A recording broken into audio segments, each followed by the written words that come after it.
Israeli bonka kwawo iwo anayenda chipululu, ndipo Mulungu nati kwa Mose tenga ndodo.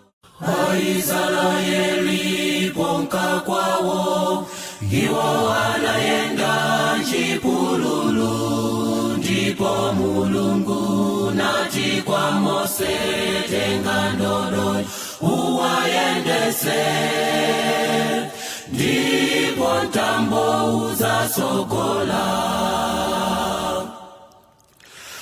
Aisraeli anadabwisira mene anaona mapiri atali linakumanzere ndi nyanja yofira nsogolo mwawo. Adani analiso pambuya pawo na walimbiki sambuye nanena pitani sogolo, ndipo ntambo unasogola. Aisraeli anadabwisira mene anaona mapiri atali linakumanzere ndi nyanja yofira nsogolo mwawo. Adani analiso pambuya pawo na walimbiki sambuye nanena pitani sogolo, ndipo ntambo unasogola.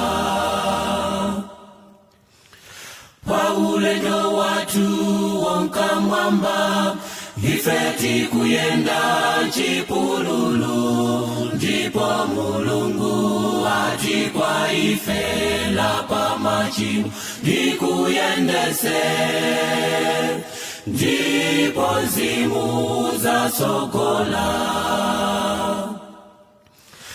Aisraeli anadabwisira mene anaona mapiri atali linakumanzere ndi nyanja yofira nsogolo mwawo. Adani analiso pambuya pawo na walimbiki sambuye nanena pitani sogolo, ndipo ntambo unasogola. Aisraeli anadabwisira mene anaona mapiri atali linakumanzere ndi nyanja yofira nsogolo mwawo. Adani analiso pambuya pawo na walimbiki sambuye nanena pitani sogolo, ndipo ntambo unasogola. Aisraeli anadabwisira mene anaona mapiri atali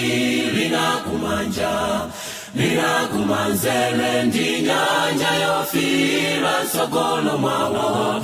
Adani analiso pambuya pawo na walimbiki sambuye nanena pitani sogolo, ndipo ntambo unasogola.